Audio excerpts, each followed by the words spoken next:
Hi and welcome to Duality Repair. This is the Marantz SR8002 AV surround receiver. It's in near mint condition, but as you can tell by the blinking standby light, it has a problem. So if I try and power this on, it doesn't let me do anything. Thankfully, there is a very thorough and very helpful service manual for this, and it gives us some information on what to do when we have these sorts of problems. So the first thing we want to do is try and reset the error and see if it comes back. So we have to press the Pure Direct 7.1 channel input and clear buttons and hold those for 3 or more seconds to clear the alarm. So let's try that.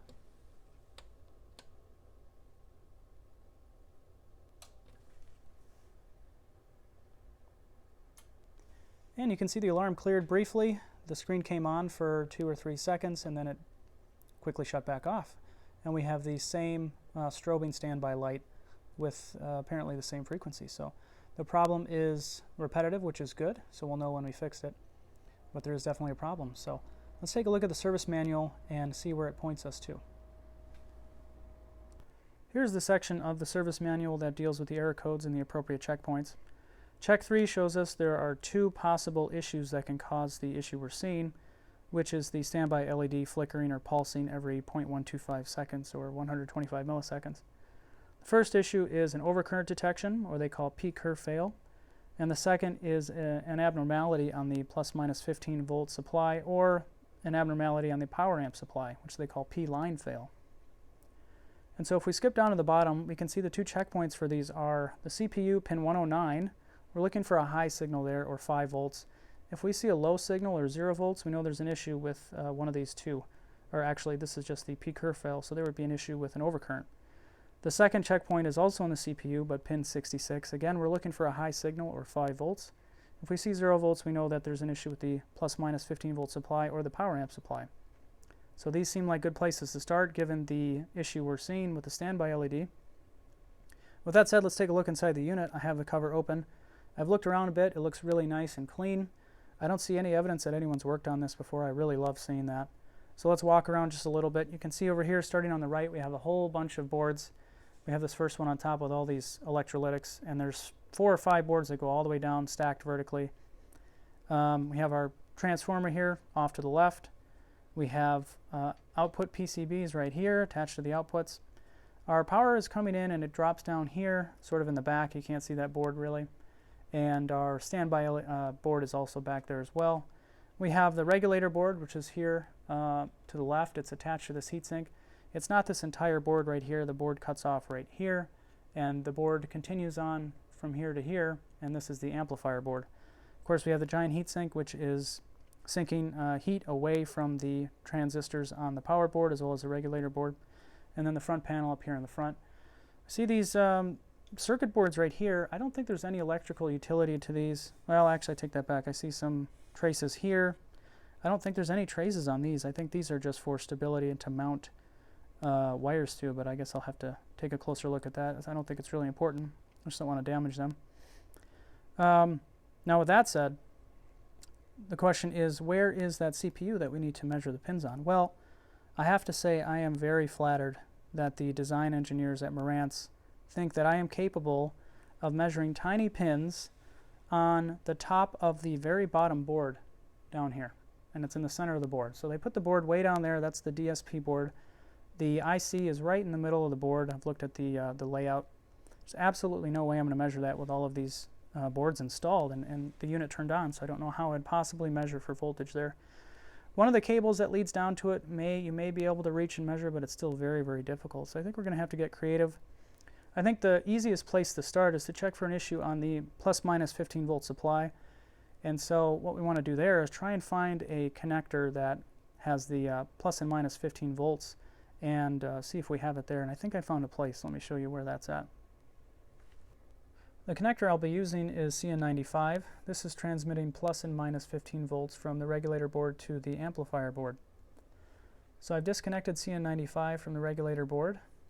I have leads hooked up to the plus and minus 15 volt pins. The other sides of the leads are hooked up to the positive leads of these meters, and the negative leads are hooked up to chassis ground. So I'll clear the alarm and we'll see what kind of voltages we get.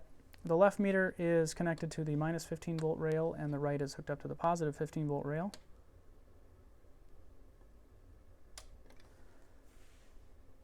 And so the left meter is registering negative 15 volts, but the right is only registering negative 0.6. And so it looks like we're not getting our positive 15 volts.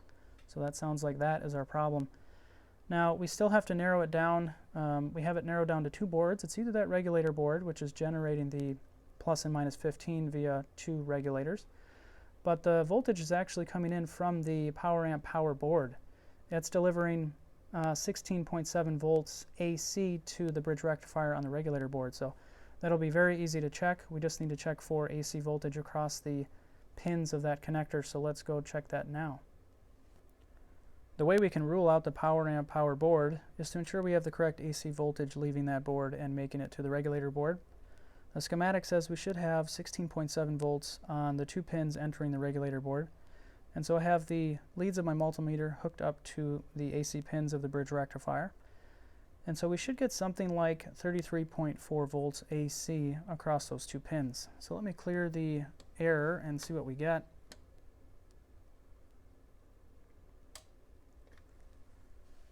And we have 33.7 volts AC. So I'm confident in saying that the power amp power board is okay, and I'm also confident in saying that the regulator board is the problem. So if we look at the schematic, we can see there are many components in that positive 15 volt rail, including the regulator, of course. Any of them could be the fault. I'd like to try and isolate as far as I can while the unit is powered up and while the board has power. Unfortunately, the way the board is situated in the unit, I can hardly get any access to these components. If I tried, I'd probably short something out. So I think the best way to do this is to remove the board. And of course, with the way the other boards are situated, I don't think I can remove that board on its own.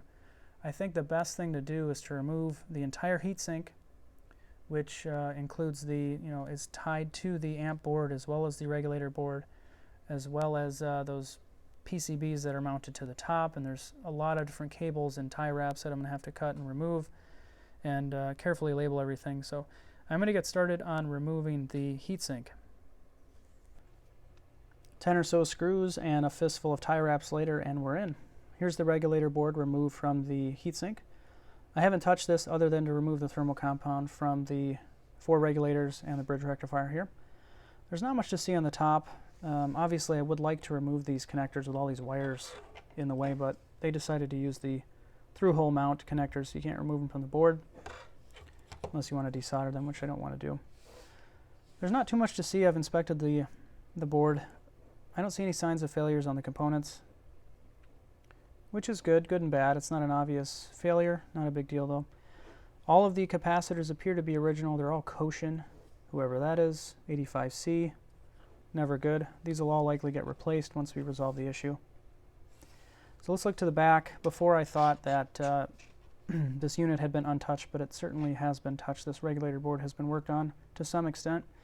You can see both of these electrolytics here have been touched up. I don't think they've been replaced. I think they're the original. The glue looks to be intact.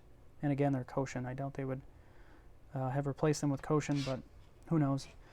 All of these here, four regulators as well as the bridge rectifier, have been touched up to a certain extent. I have no idea if they've been replaced or not, but they have been touched up.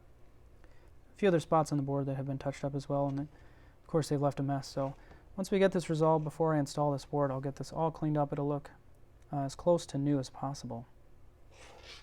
So since we have no obvious failure after a visual inspection, I think what I'll do is I'll inspect each individual component in the positive 15 volt rail, and we'll try and identify the problem that way. If we can't, I'll probably just inject a 21 volt DC signal into the positive 15 volt regulator at the input, and we'll see if we get an output. And we can rule out the regulator at least that way. So let's start by measuring all of the components. The very first component in the positive 15 volt rail is R903. That's right here. So this should be reading about 0.47 ohms, very low resistance. And we're reading about 80K, way off, big problem there. So if we look at the adjacent resistor right here, that's R904. This is the same type of resistor with the same value on the negative 15 volt rail. And indeed we are reading about 0.3 ohms, so that's right on. So this resistor seems to be bad. It's nearly open, R903. Of course, something down the line could have shorted or caused this to go bad, so we need to check all of the components down the line as well. The next component in line is C911. That's the 6800 microfarad at 35 volt electrolytic. The ESR should be no greater than somewhere between 0.03 and 0.05 ohms, and we're at 0.04, so we're a little on the high end, but we're okay there. Not a major problem with that capacitor. Next in line is C912. That's this little ceramic capacitor here. We'll just make sure we don't have a short. No short there. Next is the 15 volt regulator IC93 right here. I'll check the functionality with my DC power supply later, but let's just make sure we have no shorts to begin with. No shorts. Next is diode D906 right here. Good. Next is C913, the little ceramic hiding right here. And we're just measuring the voltage drop of D906 in parallel, so that seems to be okay. Next is capacitor C914. That's the 100 microfarad at 25 volt electrolytic. The ESR should be no greater than 0.5 ohms, and you can see we're at 1.2 ohms. So as I said, all of these electrolytics will likely get replaced, so if that is a problem, it's going to get replaced anyway. The final component before we get to the output is R906 right here. This should be 22K. And we're measuring 13K and increasing. We're probably just charging the capacitor, but it's certainly not shorted. So we verified there are no shorts on the positive 15 volt regulator, but we want to verify the functionality as well. And so what I have here set up is we have two meters, obviously. The one on the left is monitoring the input to the regulator. This is going to be positive 21 volts, the same as it is in our circuit. The one on the right is going to monitor the output. And so I'm going to enable the output of my DC power supply, and let's see what we get. And so the left shows the input of exactly 21.0 volts DC, and our output is 15.08 volts DC.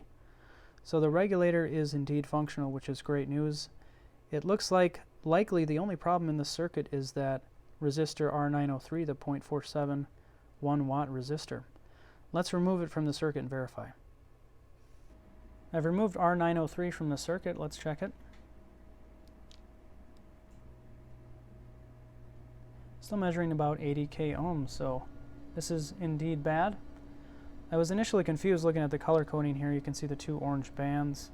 That does not jive with the 0.47 ohm resistor that I was mentioning earlier, and so I missed this on the bottom of the schematic. For the SR8002 option, or model, we have the option of a 0.33 ohm resistor. That makes a lot more sense. So that's what we have here should be a 0.33 ohm 1 watt resistor. So I'll order a few of those. I'll replace that. I'm going to replace all of the electrolytics as well, just to be safe, and I'll come back when that's done. We know that the fusible resistor R903 on the regulator board was causing our positive 15 volt supply issue, but that may have just been a symptom of the real issue. So what we need to do now is do our due diligence and verify that we don't have any problems on the boards that the 15 volts is supplying. So if we look at the regulator board schematic, we can see that the positive 15 volts is being supplied to 4 different boards: the video board through BN94, the input board through CN93, the power board through BN92, and the amp board through CN95. So we need to check all 4 of these boards, and we need to verify there are no shorts between positive 15 to ground. Here's the amp board mounted to the heatsink. I'm checking on BN66 across pin 3 and pin 2, which is 15 volts to ground, and I'm getting no short. Might as well check 15 volts to minus 15 volts as well. That's pin 3 to pin 1. No short there as well. Let's move on. We're now looking at the back of the power board. We're interested in connector CN92, which is here. Pin 3 is ground, pin 4 is positive 15. No short there. The input board is way at the bottom of the stack here, but I do have the connector from the regulator board right here. Pin 3 is positive 15 volts, which is where I have my positive lead. Pin 2 is ground. No short there. And pin 1 is negative 15. No short across those either. We're now looking at CN21 on the video board. This is the final board with positive 15 volts supplied. Pin 3 is positive 15 volts. Pin 2 is ground. no short there. Pin 1 is minus 15 volts, no problems there either. So we've now verified all 4 boards that receive positive 15 volts from the regulator board, and none of them show any problem, no shorts to ground. So I'm pretty surprised, but at this point I have no evidence that any of the boards has a problem, so I'm not going to touch any of those boards. I will replace that fusible resistor as well as all of the capacitors on the regulator board, and we'll install it and cross our fingers. I replaced both of those fusible resistors, R903 and R904, even though R904 was measuring good. I recapped the entire regulator board with a mix of Nichicon and Rubicon 105C rated caps. And I also removed the rest of the residue and flux from the back of the board, so it looks a lot neater. So I'm ready to reinstall this back onto the heatsink. The regulator board is reinstalled back onto the heatsink. I cleaned off the old thermal compound and applied new thermal compound.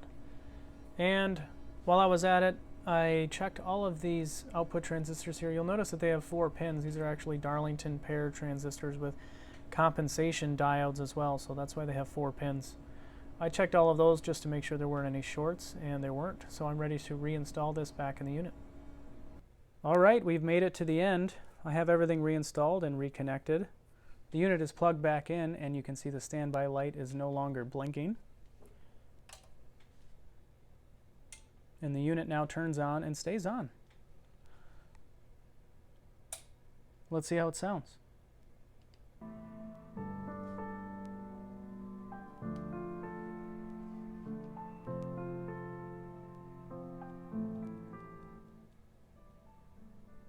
So it sounds pretty good. I think this one is fixed.